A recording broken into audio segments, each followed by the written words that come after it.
Speaker തെരഞ്ഞെടുപ്പിന്റെ നടപടികൾ ലോക്സഭയിൽ ആരംഭിച്ചിരിക്കുകയാണ്. ഭരണ പ്രതിപക്ഷങ്ങൾ ഇപ്പോൾ മുഖാമുഖം എത്തുന്നു. ലോക്സഭയിൽ സ്പീക്കർ തെരഞ്ഞെടുപ്പ് ഇന്ത്യൻ പാർലമെന്റിന്റെ ചരിത്രത്തിൽ തന്നെ ആദ്യമാണ് സ്പീക്കർക്കായി തെരഞ്ഞെടുപ്പ് നടക്കുന്നത്. ഓം ബിർള NDA സ്ഥാനാർത്ഥി, ഇന്ത്യ സഖ്യത്തിന്റെ സ്ഥാനാർത്ഥി കൊടിക്കുന്നിൽ സുരേഷ് ഇന്നലെ ഒരു സമവായത്തിൽ എത്തിയിരുന്നെങ്കിലും പിന്നീട് കാര്യങ്ങൾ മാറിമറിയുകയായിരുന്നു.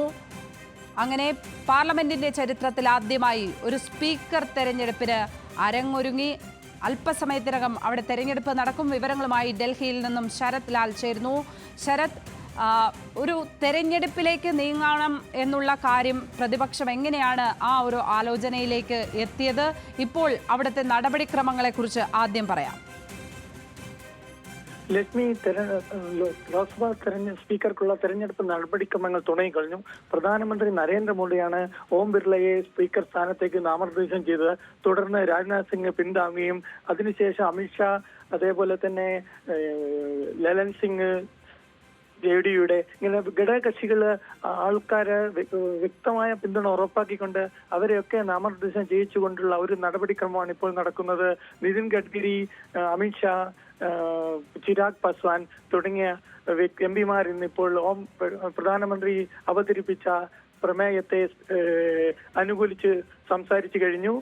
ഇതാണ് ഇപ്പോൾ ലോക്സഭയിൽ നടന്നുകൊണ്ടിരിക്കുന്നത്. എത്രയും പ്രധാനമായൊരു വിഷയം എന്നാൽ 11 മണിവരെ പ്രതിപക്ഷം കാത്തിരുന്നു എന്നതാണ്. NDA, അത് BJP ഡെപ്യൂട്ടി സ്പീക്കർ സ്ഥാനത്തിൽ ഒരു തീരുമാനം അറിയിച്ചാൽ തങ്ങൾ മത്സരിക്കില്ല എന്ന നിലപാട് 11 മണിവരെ നമ്മൾ കാത്തിരുന്നു. എന്നാൽ NK പ്രേമചന്ദ് MP-യാണ് ഇപ്പോൾ കൊടിക്കുന്നിൽ സുരേഷിനെ നാമനിർദ്ദേശം ചെയ്തിരിക്കുന്നത്. ലോക്സഭയിൽ NK പ്രേമചന്ദ് MP-യാണ് കൊടിക്കുന്നിൽ സുരേഷിനെ സ്പീക്കർ സ്ഥാനത്തേക്കുള്ള നാമനിർദ്ദേശം നൽകിയിരിക്കുന്നത്. അത് കോൺഗ്രസ് സ്ഥാനാർത്ഥിയായ കൊടിക്കുന്നിൽ സുരേഷിനെ ഘടകകക്ഷിയായ RSPയുടെ NK പ്രേമചന്ദ് ഇപ്പോൾ നാമനിർദ്ദേശം ചെയ്തിരിക്കുകയാണ്. അപ്പം സ്വാഭാവികമായിട്ടും മത്സരം ഉറപ്പായി ലക്ഷ്മി. കടുത്ത മത്സരം തന്നെയാണ് ഉണ്ടാവുക എന്നാണ് നമുക്ക് ഇപ്പോൾ ലഭിക്കുന്ന സൂചന. കാരണം ഇന്ത്യ സഖ്യം ഒറ്റക്കെട്ടായി ഇതിനെ സ്പീക്കർ സ്ഥാനത്ത് കൊടുക്കുന്ന സുരേഷിനെ പിന്തുണക്കുന്നു എന്നതാണ് ഇപ്പോൾ NK പ്രേമചന്ദ് അടക്കമുള്ള MP-മാർ കൊടുക്കുന്ന സുരേഷിനെ നാമനിർദ്ദേശം ചെയ്തതിലൂടെ വ്യക്തമാക്കുന്നത്. NCPയുടെ സുപ്രിയ സുലു, അതേപോലെ തന്നെ തൃണമൂൽ കോൺഗ്രസിലെ എന്നിവരൊക്കെ ഇപ്പോൾ നാമനിർദ്ദേശത്തെ പിന്താങ്ങുകയാണ് ഇപ്പോൾ ലോക്സഭയിൽ ലക്ഷ്മി.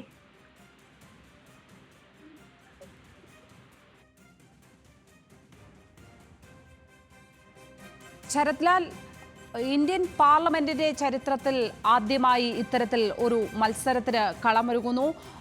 ഇന്ത്യ സഖ്യം ഇതുമായി ബന്ധപ്പെട്ട് രാഷ്ട്രീയമായും നയപരമായി ആ തീരുമാനമെടുക്കുന്നു സ്പീക്കർ സ്ഥാനാർത്ഥിയെ നിർത്തുവാനുള്ളത്.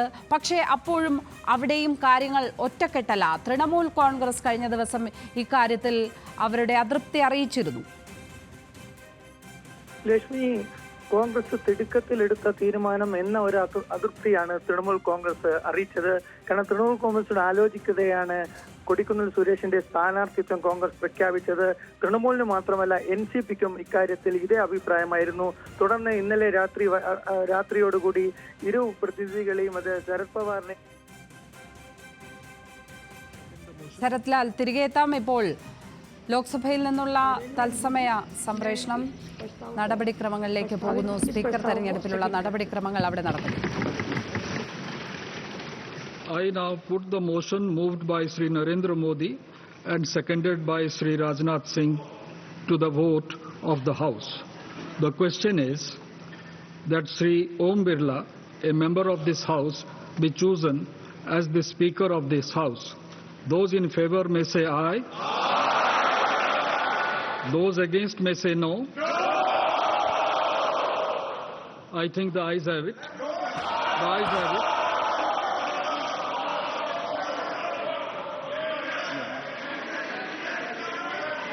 The motion is adopted.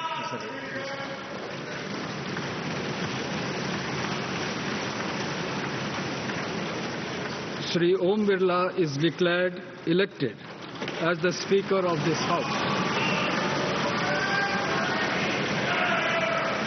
Since the first motion moved by Sri Narendra Modi has been adopted, the motions moved thereafter have become infructuous. I invite Sri Om Birla to occupy the chair.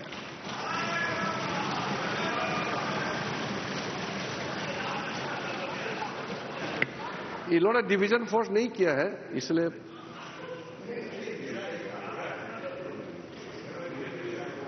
We have already crossed that stage. I invite Sri Om Birla to come up and occupy the chair.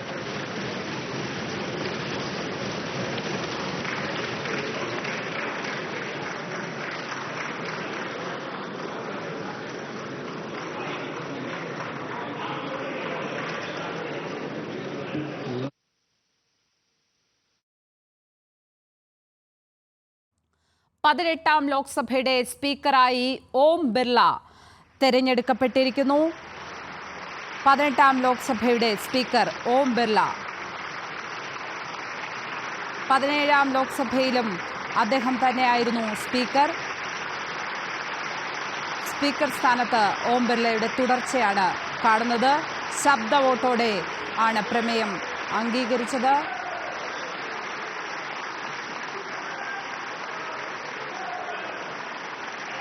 എൻഡിഎയുടെ speaker സ്ഥാനാർത്ഥി വിജയിച്ചിരിക്കുന്നു. ഓം ബിർള.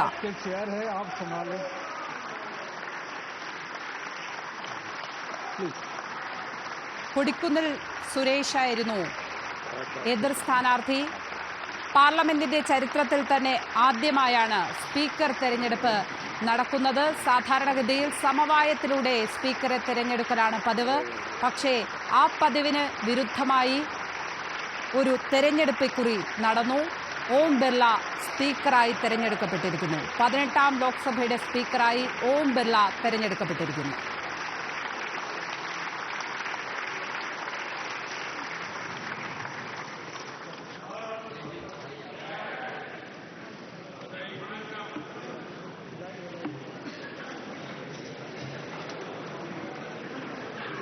श्री किरेन रिजिजू जी.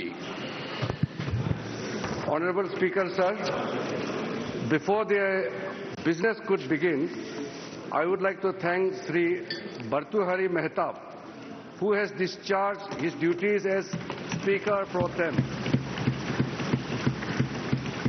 He has completed entire proceedings of oath and affirmation very smoothly within 2 days until the election of the Honorable Speaker this morning. I profusely thank him on behalf of the government and Honorable Prime Minister also. I also thank the panel of chairpersons for their valuable contribution. I also thank the Secretary General of Lok Sabha and staff of Lok Sabha Secretariat who have completed the work within the time frame under the guidance of the Speaker pro tem and the panel of chairpersons. On behalf of the entire House, I thank all of them. Once again, I thank all the honorable members for your cooperation. माननीय प्रधानमंत्री जी,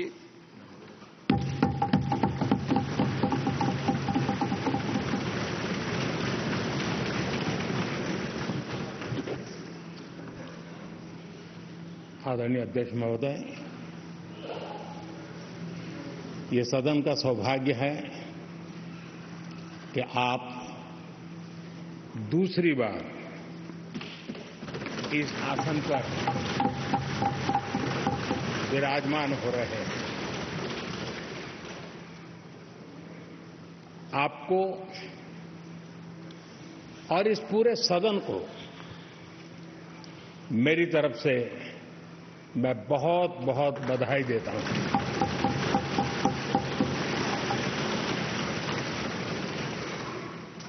आदरणीय अध्यक्ष जी, मेरी तरफ से आपको शुभकामनाएं हैं, लेकिन इस पूरे सदन की तरफ से भी आपको अनेक अनेक शुभकामनाएं। अमृत काल के इस महत्वपूर्ण कालखंड में दूसरी बार इस पद पर विराजमान होना बहुत बड़ा दायित्व आपको मिला है। और आपका 5 वर्ष का अनुभव और आपके साथ हम लोगों का 5 साल का अनुभव, हम सबका विश्वास है कि आप आने वाले 5 साल हम सबका मार्गदर्शन भी करेंगे और देश की आशा अपेक्षाएं पूर्ण करने के लिए ये सदन अपना दायित्व निभाने में आपकी बहुत बड़ी भूमिका रहेगी। आदरणीय अध्यक्ष जी, हमारे शास्त्रों में कहा गया है कि विनम्र और व्यवहार कुशल व्यक्ति सफल सहज रूप से होता है, और आपको तो उसके साथ साथ एक मीठी मीठी मुस्कान भी मिली हुई है।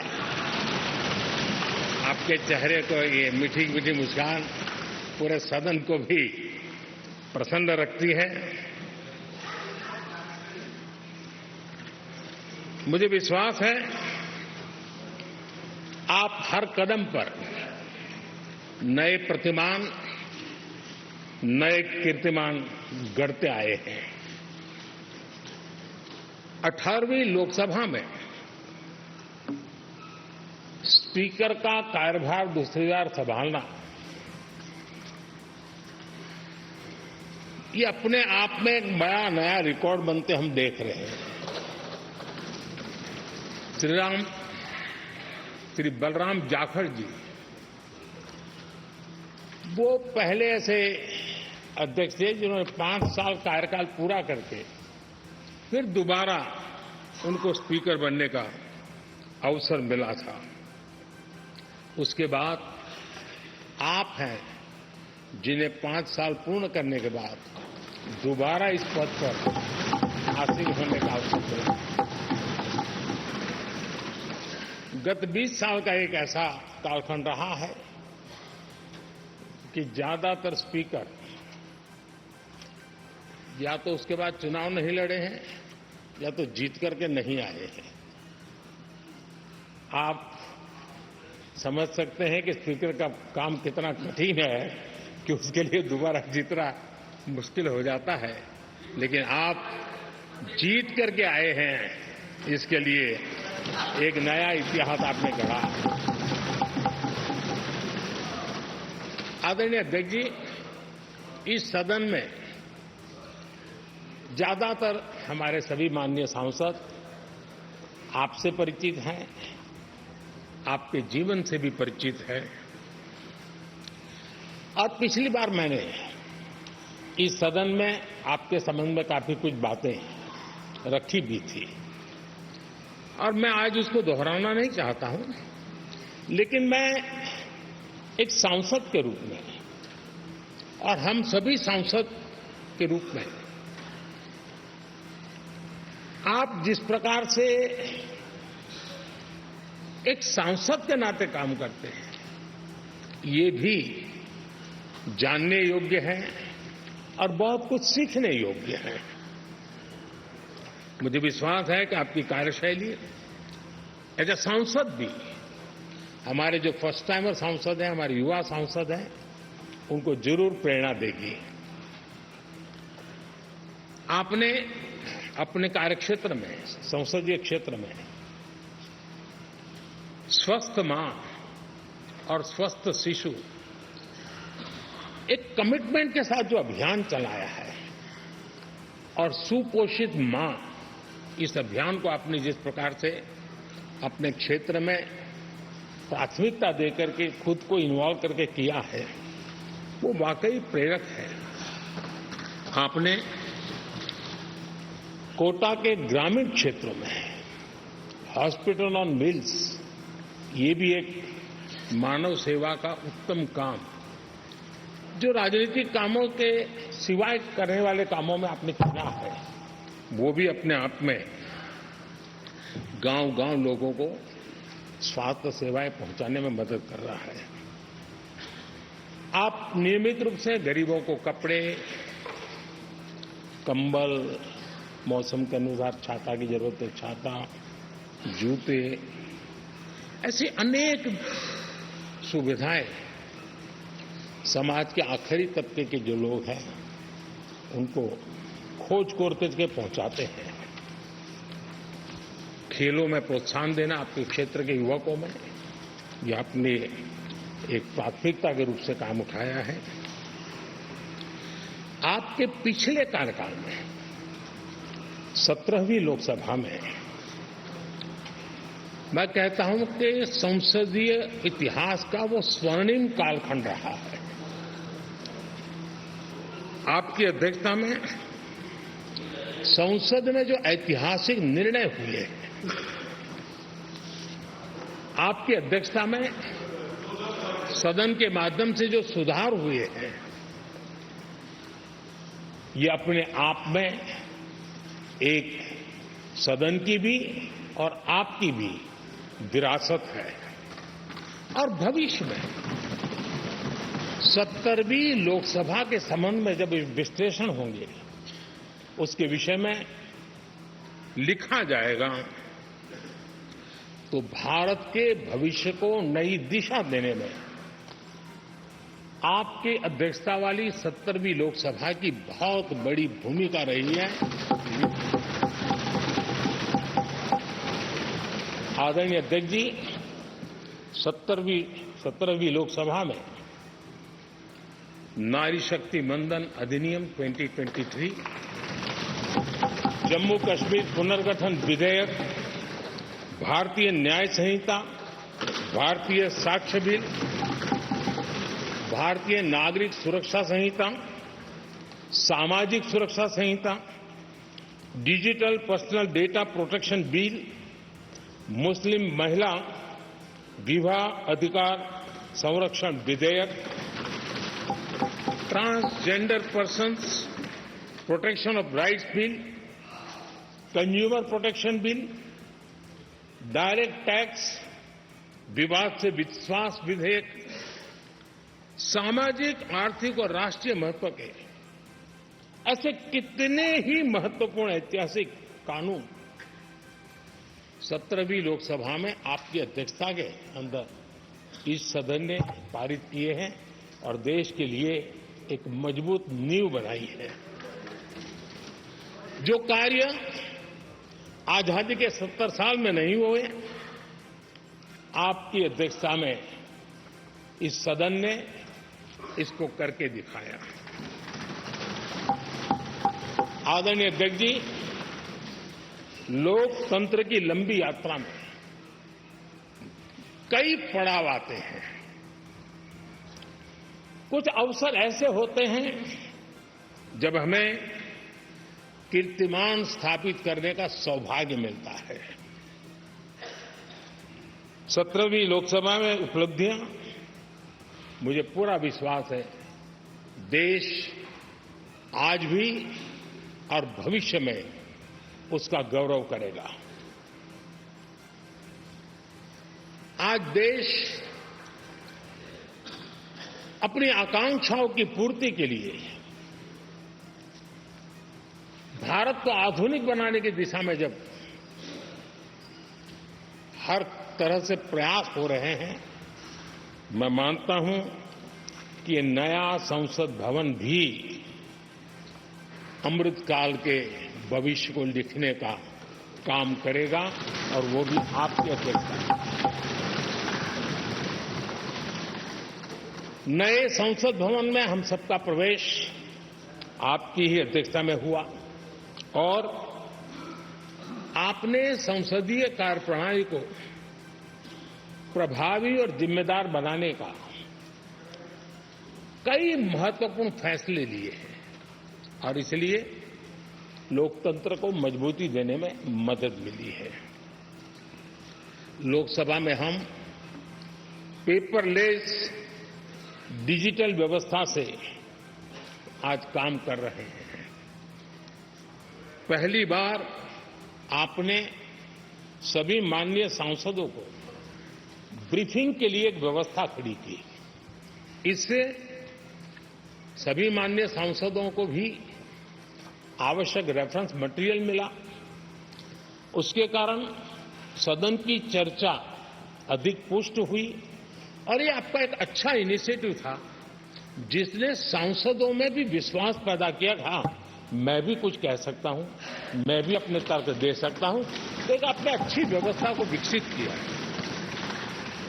आदरणीय अध्यक्ष जी, G20 भारत की सफलता का एक महत्वपूर्ण पृष्ठ है, लेकिन बहुत कम चर्चा हुई है, वो है P20। और आपके नेतृत्व में G20 देशों के जो पीठासीन अधिकारी हैं, स्पीकर्स हैं, उनका सम्मेलन आपकी अध्यक्षता में हुआ। और अब तक P20 के जितने सम्मेलन हुए उसमें ये ऐसा अवसर था कि दुनिया के सर्वाधिक देश आपके निमंत्रण पर भारत आए और बहुत ही उत्तम प्रकार के निर्णय उस समिट में हुए और उसने विश्व में भारत की लोकतंत्र की जो प्रतिष्ठा है उसको गौरव देने में बहुत बड़ा रोल अदा किया है। आदरणीय अध्यक्ष जी, ये हमारा भवन ये सिर्फ 4 दीवारें नहीं है। हमारा ये संसद 140 करोड़ देशवासियों की आशा का केंद्र है।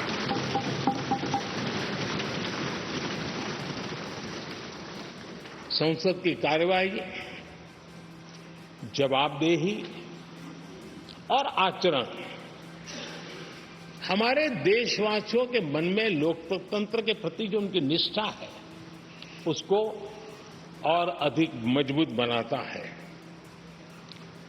आपके मार्गदर्शन में 17वीं लोकसभा उसकी प्रोडक्टिविटी 25 साल के हाईएस्ट लेवल पर 97% रही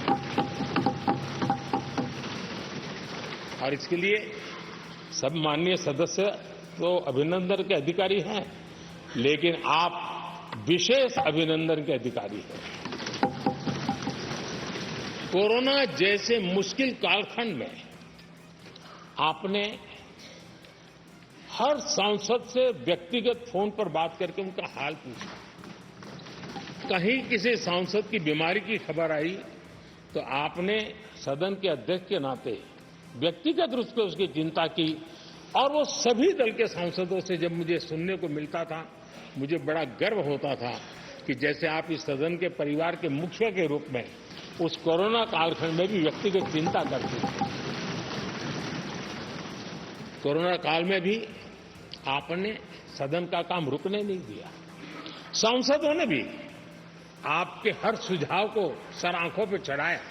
किसी को ऊपर बैठने के लिए कहा तो वो वहां जाके बैठा, किसी को दूसरे जगह पे जाके बैठने के लिए कहा तो वो भी बैठा, लेकिन देश के काम को किसी ने रुकने नहीं दिया। लेकिन आपने ये जो फैसले किए उसका परिणाम है कि हम उस कठिन कालखंड में भी कार्य कर पाए। और ये खुशी की बात है कि कोरोना काल में सदन ने 170% प्रोडक्टिविटी, ये अपने आप में दुनिया के लिए एक बहुत बड़ी खबर है। आदरणीय अध्यक्ष जी, हम सब चाहते हैं कि सदन में आचरण, सदन के नियमों का पालन हम सब करें और आपने बड़े सटीक तरीके से संतुलित करके और कभी कभी कठोरता के साथ भी फैसले लिए हैं। मैं जानता हूं कि ऐसे निर्णय आपको पीड़ा भी देते हैं, लेकिन सदैव सदन की गरिमा और व्यक्तिगत पीड़ा के में आपने सदन की गरिमा को पसंद किया और सदन की परंपराओं को बनाने का प्रयास किया। ये साहसपूर्ण काम के लिए भी आदरणीय अध्यक्ष जी आप अभिनंदन के अधिकारी हैं। मुझे विश्वास है आदरणीय अध्यक्ष जी आप तो सफल होने ही वाले हैं, लेकिन आपकी अध्यक्षता में यह 18वीं लोकसभा भी बहुत सफलतापूर्वक देश के नागरिकों के सपनों को पूर्ण करेगी। मैं फिर एक बार आपको इस महत्वपूर्ण दायित्व के लिए और देश को विकास की नई ऊंचाइयों पर ले जाने वाले इस सदन की अध्यक्षता के लिए हृदय से बहुत बहुत शुभकामनाएं देता हूं, बहुत बहुत बधाई देता हूं। Shri Rahul Gandhi ji,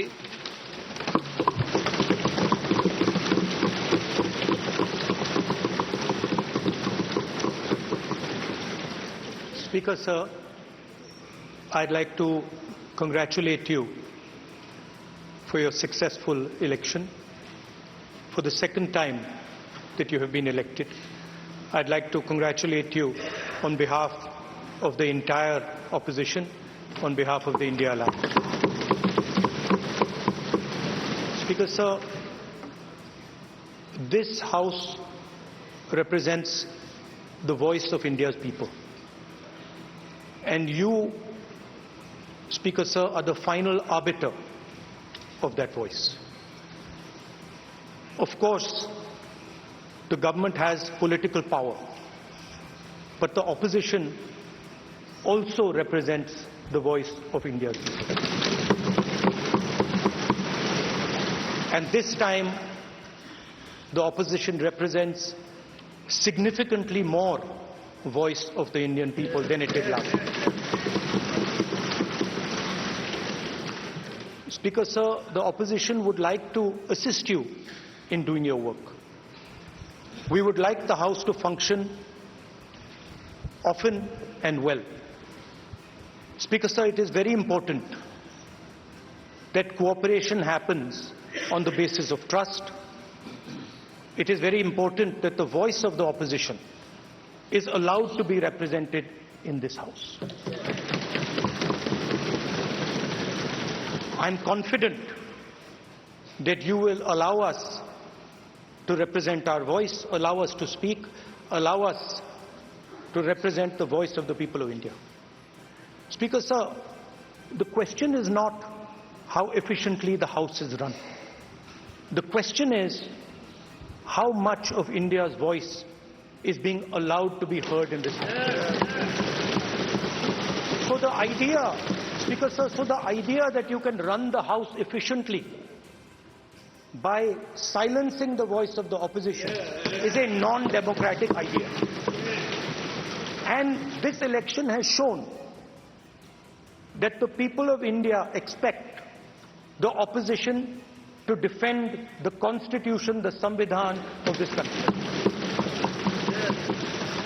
And we are confident that by allowing the opposition to speak, by allowing us to represent the people of India, you will do your duty of defending the Constitution of India. I'd like to once again congratulate you, Speaker, sir, and also all the members of the House who have won their election. Thank you very much.